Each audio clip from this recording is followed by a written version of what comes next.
Can this steering wheel controller allow you to talk to animals?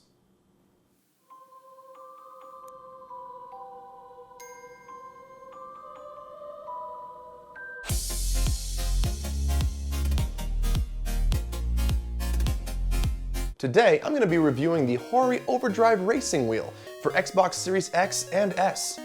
Let's go unbox it. Okay, let's unbox this.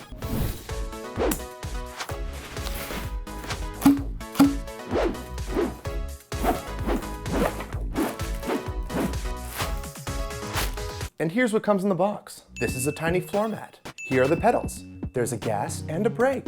Little clampy thing. A wheel to steer. And an instruction card too. So why would you want to buy this thing?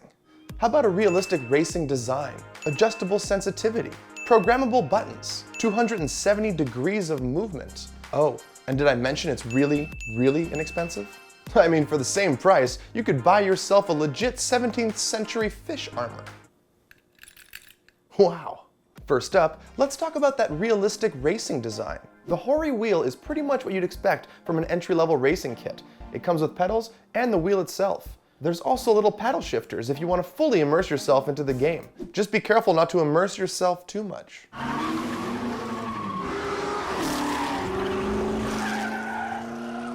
What you doing later, Matt Damon? The wheel itself does feel pretty good in the hands thanks to the rubber finish. It's definitely very grippy.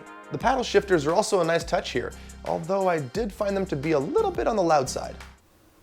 Loud noises! Haha, jokes. Here's what they actually sound like. Something I did enjoy was the sturdiness of the pedals. The springs inside them are pretty strong, and it actually feels like you're pressing down on the accelerator or the brake. Unfortunately, you will have to upgrade to the Hori DLX Racing Kit if you want a clutch pedal. On the flip side though, you'll never have to worry about stalling your car in Need for Speed. The combination of all these things is supposed to make it very similar to driving a car, but I wanted to see how similar it really was, so I decided to test it. To put it to the test, I wired up the steering wheel to my actual car to see how it could perform in the real world. Here we go. That was a terrible idea. Test complete.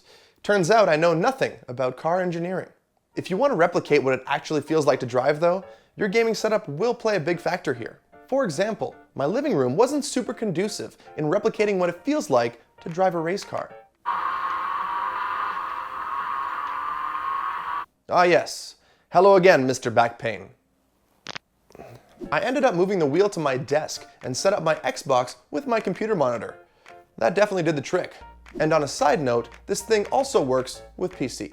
The wheel also comes with a little clamp, so you can set it up pretty much everywhere. For example, on a work desk, in your kitchen, office chair, on a guitar. Nice. Sadly, something that's definitely lacking from this wheel is haptic feedback. Having that vibration in the wheel when you go over different terrain or when you hit a wall plays a big part in making it feel like you're actually driving. That being said, Hori does offer a more expensive steering wheel complete with haptic feedback. If you feel so inclined, you can download the Hori Device Manager app in the Microsoft Store and customize a whole bunch of stuff on the steering wheel. The app itself isn't super great and it's a bit buggy, but hey, the price is right at $0. You can customize up to 4 different profiles. Customizations include button mapping, dead zone settings, sensitivity settings, and steering output range. The range you can choose from is 270 or 180 degrees. You can also set the sensitivity in the pedals. And before you ask, Leo, can I do a J-turn with only 270 degrees of motion? Let's find out.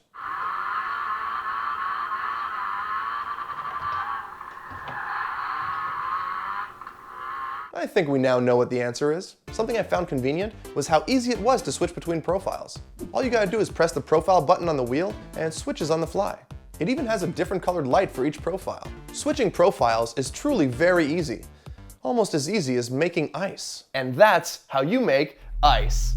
Aw, no. I made perpetual energy again. Having multiple profiles is also a great way for setting up the preferences in different games. So for example, you could set the sensitivity of Profile 1 to work great with Forza. Profile 2 could be Need for Speed, and Profile 3 could be Dark Souls.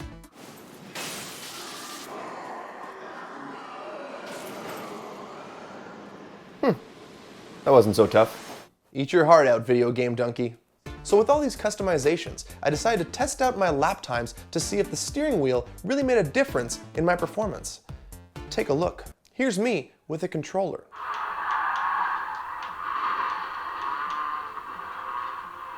Now here I am using the wheel. Jokes aside, here are my actual lap times.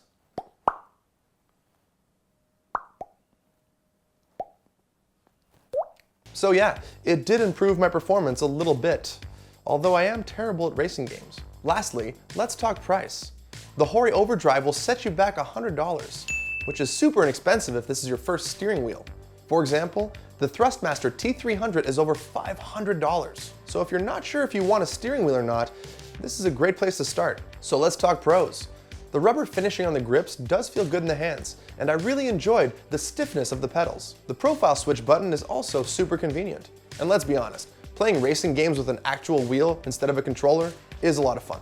Oh, and did I mention it's only $100? As far as cons go, I really don't like the app. It's super buggy and really hard to navigate. The build quality is also not super great. Apart from the rubber grips, it's all cheap plastic. That being said, it's only $100 and super worth it if you want to get into racing games. So what's my final verdict? I give the Hori Overdrive Racing Wheel 4 Vin Diesels out of 5.